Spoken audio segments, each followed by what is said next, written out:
नमस्कार साथियों, आप सभी का स्वागत है यूट्यूब चैनल विजेता कुल में। साथियों, आप सभी का कमेंट बहुत ही ज़्यादा आ रहा था कि रेलवे ग्रुप डी के लिए साइंस का क्वेश्चन लाइए। तो इसलिए फ्रेंड्स, आप सभी के साइंस के लिए हमने आज से एक नया सीरीज शुरू कर रहे हैं आप सभी के लिए। तो ग्रुप डी और एनटीपीसी के लिए आप लोगों के लिए दो बुक हमने फ्रेंड्स से चयन किया है, जो काफ़ी इम्पोर्टेंट होता है ग्रुप डी के लिए, एनटीपीसी के लिए, साइंस के लिए। ठीक है, ये दोनों बुक यदि आप कर लेते हैं पूरा कंप्लीट, तो 25 मार्क्स बिल्कुल आपका एग्जाम में बनेगा। ठीक है, साइंस का जो भी क्वेश्चन होगा बिल्कुल बनेगा। तो सबसे पहला बुक आप सभी को कवर किया जा रहा है, सामान्य विज्ञान एस के झा के द्वारा जो निकाला गया है अपडेटेड। ठीक है, सामान्य विज्ञान फिजिक्स केमिस्ट्री बायोलॉजी।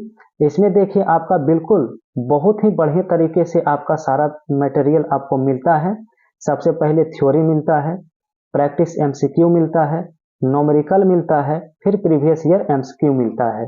तो फ्रेंड्स, इसका पेज बाय पेज आपका बुक कंप्लीट करवाने वाले हैं। साथ ही इसका पीडीएफ भी आप सभी को मिल जाएगा। पीडीएफ के लिए टेलीग्राम चैनल विजेता कुल को ज्वाइन कर लीजिए, जिसका लिंक वीडियो के डिस्क्रिप्शन में मिल जाएगा। और दूसरा बुक देखिए लेटेस्ट निकला है फ्रेंड्स आप सभी के लिए, प्लेटफॉर्म के द्वारा देखिए निकाला गया है, रेलवे सामान्य विज्ञान के लिए ग्रुप डी एनटीपीसी के लिए। तो इसके लिए देखिए सामान्य विज्ञान का 21,000 प्लस क्वेश्चन, बहुत ही ज़्यादा वेटेज है साइंस का ग्रुप डी में, एनटीपीसी में। तो आप लोग फ्रेंड्स इस सेट को पूरा कंप्लीट करिए, आप लोग विज्ञान में, साइंस में बहुत ही ज़्यादा स्कोर कर पाएंगे। 101 प्लस सेट इसमें देखिए दिया गया है। तो आप पूरा अगर इसे नियमित रूप से करते हैं तो आपका बिल्कुल साइंस बेहतर होगा। तो प्लेटफॉर्म से एक टेस्ट सीरीज हम डेली इसी में डिस्कस करेंगे। तो पहले आपका एस के झा का बुक पेज बाय पेज देखेंगे, फिर आपका प्लेटफॉर्म का एक सेट डेली डिस्कस करेंगे। फ्रेंड्स, लगभग 100 सेट आपका मिलने वाला है। इतना पूरा कंप्लीट करते हैं तो आपका एग्जाम में क्वेश्चन 100% बनेगा, इसकी गारंटी है। तो चलिए फिर शुरू करते हैं। तो जिसमें फ्रेंड्स एस के झा का बुक का पहला जो चैप्टर है वो फिजिक्स है। ठीक है, फिजिक्स का क्वेश्चन सबसे पहले होगा, जिसमें पहला टॉपिक देखिए मात्रक तथा बीमा, यूनिट एंड डायमेंशन दिया हुआ है। ये काफी मस्ट टॉपिक है, हमेशा एग्जाम में इससे बनता ही है। तो चलिए शुरू करते हैं आज का वीडियो। तो फ्रेंड्स देखिए, जो लोग चैनल पे नए हैं, चैनल को सब्सक्राइब नहीं किए अभी तक, तो आप लोग चैनल को सब्सक्राइब जरूर कर लीजिए, क्योंकि इसका नोटिफिकेशन कंटिन्यू मिल पाएगा फिर आप सभी को। तो चलिए यहां से शुरू करते हैं। क्वेश्चन है भौतिक राशियां क्या है। पहला देखिए यहाँ पे है भौतिक राशियां। चलिए इसके बारे में देखिए। भौतिक राशियां पदार्थ का वह गुण है जिसका मापन किया जा सकता है तथा उनकी माप को संख्या द्वारा प्रदर्शित किया जा सकता है, उसे क्या कहते हैं, तो उसे भौतिक राशियां कहते हैं। जैसे जैसे आपका संवेग होता है, आवेग होता है, बल होता है, इत्यादि होता है। ठीक है, क्वेश्चन देखिए 2 में यहां पर दिया है फ्रेंड्स, मात्रक क्या है, यूनिट क्या है। तो किसी भी भौतिक राशि को व्यक्त करने के लिए दो राशियों की आवश्यकता होती है। पहला होता है संख्यात्मक मान, न्यूमेरिकल वैल्यू, और दूसरा होता है मात्रक यानी यूनिट। जैसे यहाँ पे देखिए आपका एग्जाम्पल दिया गया है। जैसे देखिए फ्रेंड्स, यहाँ पे एग्जाम्पल में है कि 2 केजी अगर आप लिखते हैं तो ये केजी जो है ये आपका मात्रक है, जबकि 2 क्या है, तो ये आपका संख्यात्मक मान है। तो दो चीजों की आवश्यकता होती है। अब आइए आगे का टॉपिक देखिए है यहाँ पर कि मापन या मात्रक की पद्धतियां। तो भौतिक राशियों के मापन की 3 पद्धतियां प्रचलित है। कितनी पद्धति, 3 पद्धति। वो तीनों पद्धति कौन कौन सी है, आइए देख लेते हैं। तो फ्रेंड्स 3 पद्धति है मापन का, सीजीएस पद्धति, एफपीएस पद्धति और एमकेएस पद्धति। अब ये तीनों को देखना एक एक करके, 1 बाय 1 देखेंगे। सीजीएस में क्या क्या है, तो सीजीएस में सी का अर्थ होता है सेंटीमीटर, जी का अर्थ होता है ग्राम और एस का होता है सेकेंड। और सबसे मुख्य पॉइंट यहाँ पे है कि सीजीएस प्रणाली को फ्रेंच या मीट्रिक पद्धति कहते हैं। ये क्वेश्चन आप लोग याद रखिए, हमेशा एग्जाम में आता है। ठीक है, अब देखिए दूसरा पद्धति दिया है एफपीएस पद्धति, जहां एफ का अर्थ फुट है, पी का अर्थ पाउंड है और एस का अर्थ सेकेंड है। समय।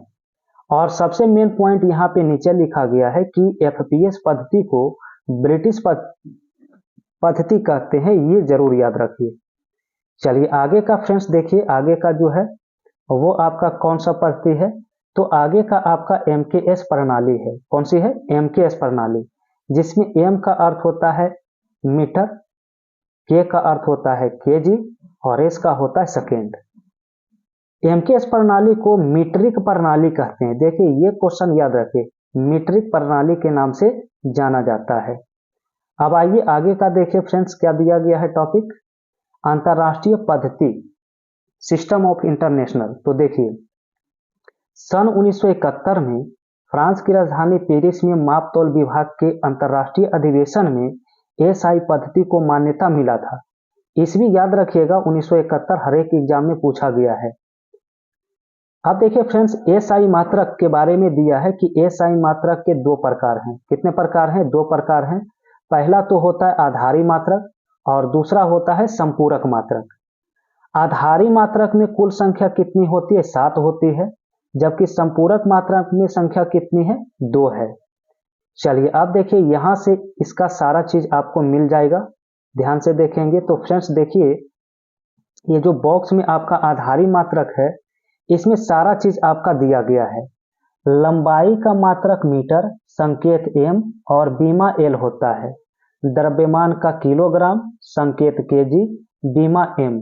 उसी तरह से टाइम का सेकेंड एस और टी, तापमान का केल्विन के दिया है, धारा का एम्पियर और इसका संकेत ए, बीमा ए। ज्योति तीव्रता का कैंडेला, ठीक है, सीडी इसका संकेत होता है और पदार्थ की मात्रा का जो होता है वो मोल होता है। तो फ्रेंड्स ये है इन सभी का मात्रक, ठीक है। अब देखिए दूसरा आपका था संपूरक मात्रक। दूसरा क्या है? संपूरक मात्रक। तो इसमें दो होते हैं। पहला होता है समतल कोण। पहला क्या है? समतल कोण है, इसका मात्रक रेडियन है और इसका संकेत RAD है। दूसरा है ठोस कोण, तो ठोस कोण का मात्रक स्टेरेडियन और इसका संकेत SR है। चलिए आगे बढ़ते हैं फ्रेंड्स। अब देखिए यहाँ पे क्या लिखा गया है, एक की पॉइंट्स है।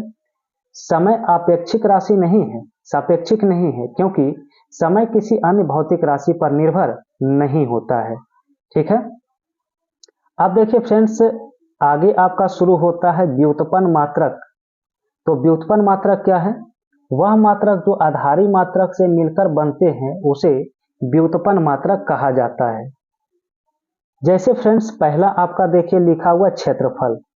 तो क्षेत्रफल के लिए हम लोग सूत्र लिखते हैं लंबाई गुना चौड़ाई। तो लंबाई के लिए यूनिट m लिखते हैं, चौड़ाई के लिए भी यूनिट m लिखते हैं, तो ये क्या बन जाता है? m² बन जाता है।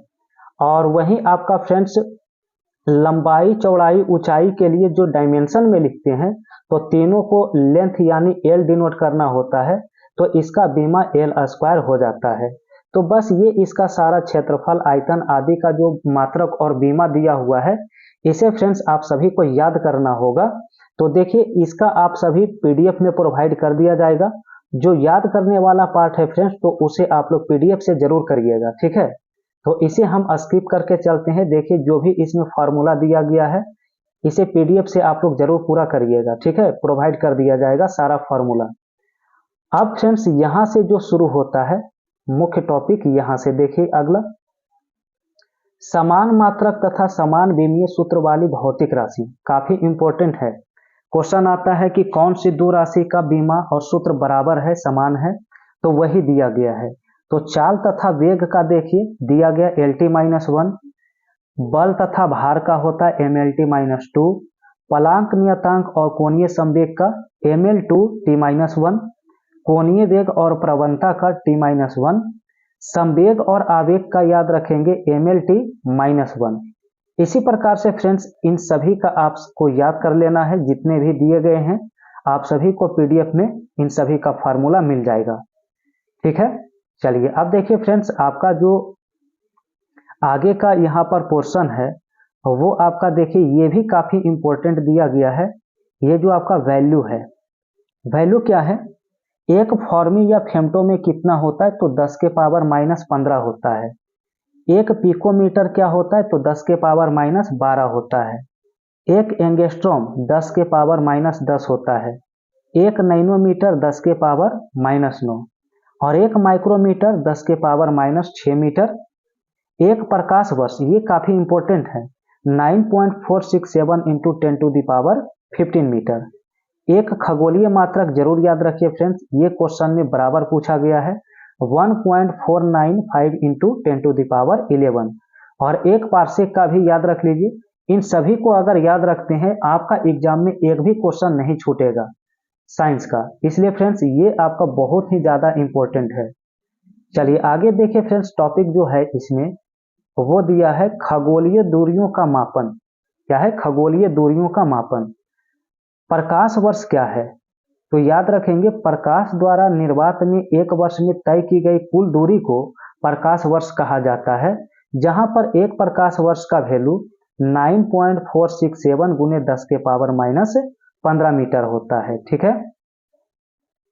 अनौपचारिक रूप से खगोलीय दूरी को व्यक्त करने के लिए प्रकाश वर्ष का प्रयोग किया जाता है। देखिए दूसरा नंबर सवाल है, खगोलीय इकाई एस्ट्रोनॉमिकल यूनिट क्या है? तो यह भी दूरी का मात्रक है। पृथ्वी और सूर्य के मध्य दूरी को खगोलीय इकाई कहा जाता है। एक खगोलीय इकाई का वैल्यू याद रखिए 1.496 गुने 10 के पावर 11 मीटर। चलिए आगे देखिए फ्रेंड्स, क्वेश्चन है एक पार्सेक क्या है? सबसे पहले पार्सेक, तो यह दूरी की सबसे बड़ी इकाई है। दूरी की सबसे बड़ी इकाई को पार्सेक कहते हैं। वैल्यू जरूर याद रखिए, एक पार्सेक में 3.26 गुने 10 के पावर 16 मीटर, या फिर एक पार्सेक में 3.26 प्रकाश वर्ष भी लिख सकते हैं। ठीक है। अब आगे देखिए, सार्थक मान दिया गया है। सार्थक मान क्या होता है? तो किसी राशि की माप ऐसे अंक जो मापक यंत्र की यथार्थता के अंतर्गत उस राशि के मान को व्यक्त किया करते हैं, उसे सार्थक अंक कहा जाता है। जैसे 9.46 में सार्थक अंक की संख्या 4 है, तथा ये जो आपका वैल्यू दिया है, ठीक है, में सार्थक अंकों की संख्या कितना है? 6 है। तो ये आपका दिया गया है सार्थक अंक। और इसके बाद फ्रेंड्स दिया है समांगता का नियम और सिद्धांत। तो ये क्या होता है? तो समांगता के सिद्धांत के अनुसार प्रत्येक पद का मात्रक और बीमा समान होता है। ठीक है। तो फ्रेंड्स इस तरीके से आप इसका पूरा अगर बुक अगर कंप्लीट कर लेते हैं तो ग्रुप डी और एनटीपीसी में साइंस आपका एक भी क्वेश्चन नहीं छूटेगा, और इस बुक का प्रत्येक पेज आपको कंप्लीट करवा दिया जाएगा, ऑब्जेक्टिव सब्जेक्टिव जो भी आपका थ्योरी है सारा चीज। तो फ्रेंड्स अब देखिए आपका अब टेस्ट सीरीज शुरू करते हैं। डेली आपका इसी प्रकार से एसके झा और इसके बाद प्लेटफॉर्म के द्वारा जो निकाला गया क्वेश्चन है ये आपका टोटल डिस्कस करते चलेंगे। तो अब चलिए टेस्ट सीरीज 1 डिस्कस करेंगे। आंसर प्लेटफॉर्म के द्वारा जो लेटेस्ट निकाला गया है, टेस्ट सीरीज 1 डिस्कस करेंगे। ये प्लेटफॉर्म के द्वारा रेलवे के लिए खास करके निकाला गया है, प्लेटफॉर्म रुक्मिणी के द्वारा। ठीक है। और इसमें लगभग 100 प्लस सेट है, यानी एग्जाम तक ये आपका बुक पूरा समाप्त हो जाएगा अगर एक सेट डेली कराते हैं। टोटल इस सेट में आपका 25 क्वेश्चन दिया गया है एक सेट में। ठीक है। तो फ्रेंड्स इसलिए आप इस वीडियो को पूरा अंत तक जरूर देखिए, और इसका पीडीएफ भी मिल जाएगा, आप सभी को पीडीएफ भी मिल जाएगा। ठीक है। तो चलिए शुरू करते हैं सामान्य विज्ञान टेस्ट सीरीज 1 पहला सवाल से। देखिए क्वेश्चन क्या है, लकड़ी की एक गुटका पानी के ऊपर अपनी आयतन 30% तैरता है, तो लकड़ी का घनत्व क्या है? तो लकड़ी का घनत्व इसमें फ्रेंड्स ऑप्शन सी राइट होगा, 0.7 गुने 10 के पावर 3। ठीक है। दूसरा क्वेश्चन, प्रदूषित पानी के जैविक उपचार का उद्देश्य क्या होता है? तो दूसरा का आंसर याद रखेंगे ए ऑप्शन, बीओडी कम करने के लिए। इसे कम करने के लिए, बीओडी कम करने के लिए। चलिए आगे का सवाल देखिए, 3 में है। 3 में है कि बीटी कॉटन नहीं है। तो बीटी कॉटन क्या नहीं है फ्रेंड्स? 3 का आंसर, तो 3 का आंसर ऑप्शन डी होगा, सभी पेस्टिसाइड्स के लिए प्रतिरोधी, ऑप्शन डी होगा। नेक्स्ट क्वेश्चन देखिए 4 दिया है। तो 4 में ये आपका न्यूमेरिकल बेस्ड सवाल है। ठीक है। तो 4 का आंसर जो आएगा फ्रेंड्स वो ऑप्शन डी आएगा, सॉल्व करने पे 9 मीटर पर सेकेंड। चलिए आगे का सवाल देखिए 5 दिया है, का निम्न में से कौन सा जोड़ा गलत लिखा गया है 5 में? तो 5 में ऑप्शन ए में गलत जोड़ा है, रामसर सभा वायु प्रदूषण से जो लिखा हुआ है ए ऑप्शन गलत है, तो आंसर इसका ए राइट होता है। ठीक है, चलिए अब देखिए आगे का सवाल 6 इसमें दिया है। 6 नंबर सवाल फ्रेंड्स, इसे सॉल्व करेंगे। 6 का राइट आंसर आपका बी आएगा, √3/2। कितना आएगा? √3/2 आएगा हल करने पे। चलिए अब देखिए अगला सवाल 7 है। प्राथमिक रंग बताइए क्या होता है? तो प्राथमिक रंग वे रंग है जो अन्य रंगों के मिश्रण से उत्पन्न नहीं होते हैं, उसी को प्राथमिक रंग कहते हैं। और इसमें लाल हरा नीला रंग आता है प्राथमिक में। देखिए 8 नंबर सवाल, डिजिटल माध्यम को निम्न में से क्या कहा जाता है? तो डिजिटल माध्यम को तृतीयक माध्यम कहते हैं। क्या कहते हैं? तृतीयक माध्यम। आंसर इसका सी होगा। चलिए आगे का सवाल देखिए 9 में दिया है। 100 डिग्री सेल्सियस पर उदासीन विलयन का पीएच मान क्या होगा? तो उदासीन विलयन का पीएच मान 7 होता है। Answer C. 10 में देखिए, जिमी वेल्स और लैरी सेंगर का संबंध किससे है? जिमी वेल्स और लैरी सेंगर, तो 10 का आंसर ए होगा, विकीपीडिया से। किससे है? विकीपीडिया। 11 में कहा गया है 111 का बाइनरी बताइए कितना होगा वैल्यू? तो ये होगा 2⁴ -1। और आगे का सवाल 12 देखिए, किसी वस्तु का भार पृथ्वी सतह पर W न्यूटन है, तो उसका भार पृथ्वी की त्रिज्या की आधी के बराबर ऊंचाई पर क्या होगा? तो 12 का आंसर जो आएगा वो सी आ जाएगा, 4 × W/9। और आप लोग कमेंट करके लास्ट में बताइए कि फर्स्ट टेस्ट सीरीज जो है ये 25 क्वेश्चन का, आप लोग कितना सही किए हैं 25 में से, कमेंट करके बताइएगा। ठीक है, चलिए 13 नंबर सवाल देखिए फ्रेंड्स। यहां से क्वेश्चन है, ध्रुवक ग्लास धूप के चश्मों में प्रयुक्त किए जाते हैं, क्यों? क्यों प्रयुक्त किया जाता है? तो ऑप्शन ए होगा कि ध्रुवण के कारण वे प्रकाश की तीव्रता कम कर देते हैं। ठीक है, 14 में देखिए, जब एक समान आवेशित गोले के भीतर प्रवेश करते हैं तो विद्युत विभव भी क्या होता है? 14 का आंसर क्या होगा? तो 14 का आंसर सी होगा, उतना ही रहता है जितना सतह पर। अगला क्वेश्चन, एंजाइम क्रिया करते हैं, तो एंजाइम क्रिया सक्रियण ऊर्जा को घटाकर, आंसर ए होगा। अगला सवाल देखिए 16 है। क्वेश्चन है, प्रोकैरियोटिक्स में निम्न में से किसका अभाव पाया जाता है? 16 का आंसर डी होगा, माइटोकॉन्ड्रिया। क्या होगा? माइटोकॉन्ड्रिया होगा। अगला सवाल, दुर्लभ गैसें सामान्यतः रासायनिक रूप से अक्रिय होते हैं, क्योंकि क्यों अक्रिय होता है? तो आंसर सी होगा, उनकी इलेक्ट्रॉनिक विन्यास क्या है? स्थिर है। आगे का सवाल देखिए, एक साबुन के बुलबुले को ऋण आवेश किया जाए तो इसकी त्रिज्या क्या होगी? तो 18 का आंसर बी होगा, बढ़ेगा। क्या होगा? बढ़ेगा। नेक्स्ट क्वेश्चन, प्राकृतिक वृद्धि नियंत्रक हार्मोन इनमें से कौन है? तो बी ऑप्शन इसका सही होगा, indole acetic acid. Next question 20 है, निम्न में से किस यौगिक में सबसे अधिक परमाणु होते हैं? तो ऑप्शन सबसे अधिक परमाणु बी ऑप्शन होगा, H2SO4 सल्फ्यूरिक अम्ल। चलिए आगे का क्वेश्चन देखिए 21 आपका लिखा है, मनुष्य ने किस वर्ष पर पहली बार चंद्रमा पर कदम रखा है? पहली बार, तो पहली बार 1969 में, आंसर सी होगा। नेक्स्ट, कवक विज्ञान क्या है? तो कवक विज्ञान कुकुरमुत्ता का अध्ययन होता है, आंसर बी होता है। नेक्स्ट देखिए 23, किसी रेडियो एक्टिव पदार्थ के उत्सर्जित चुंबकीय क्षेत्र में विक्षेपित होता है, तो 23 का आंसर क्या होगा? तो 23 का आंसर सी होगा, ये कण इलेक्ट्रॉन हो सकते हैं। अगला क्वेश्चन, खसरा के आक्रमण को रोकने के लिए कौन सा टीका पर विचार किया गया है? बताइएगा। खसरा के आक्रमण को रोकने के लिए, तो 24 का आंसर बी होगा, जॉन एफ एंडर्स। क्या होगा? John F Anders. और आज के सेट का अंतिम सवाल है 25, क्वेश्चन है, अपोमिक्स का अर्थ क्या है? अपोमिक्सिस का अर्थ क्या है? 25 का आंसर क्या होगा? तो 25 का आंसर ए होगा, बगैर लिंगी जनन हुए भ्रूण का निर्माण।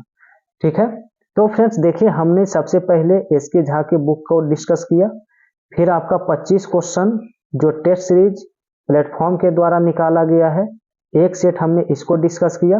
तो फ्रेंड्स 2 बुक अगर आप पूरा कर लेते हैं एग्जाम से पहले, अगर आप नियमित रूप से इस वीडियो को देखते हैं फ्रेंड्स, तो दोनों बुक आपका एग्जाम से पहले पहले कंप्लीट हो जाएगा। इसलिए चैनल पर अगर नए हैं तो चैनल को आप लोग सब्सक्राइब करके बेल आइकन के घंटे प्रेस कर लीजिए, ताकि साइंस का ये सभी सेट का नोटिफिकेशन आप तक इजीली पहुंचता रहे। और आप लोग जरूर कमेंट बॉक्स में बताइए कि ये वीडियो आप सभी को कैसा लगा है, तो आप लोग अपना कमेंट बॉक्स में अपना जरूर बताइएगा। इसी तरह का वीडियो और अगर चाहते हैं आप सभी, तो बिल्कुल कमेंट बॉक्स में कमेंट करके बताइए। और फ्रेंड्स वीडियो अच्छा लगा हो तो आप लोग लाइक भी एक बार कर दीजिए और वीडियो को शेयर करिए, ठीक है। तो फ्रेंड्स अब हम नेक्स्ट वीडियो में एसके झा के बुक का अगला टॉपिक और टेस्ट सीरीज 2 डिस्कस करेंगे। इस तरह से कंटिन्यू आपका वीडियो मिलेगा, ठीक है। Thanks for watching video.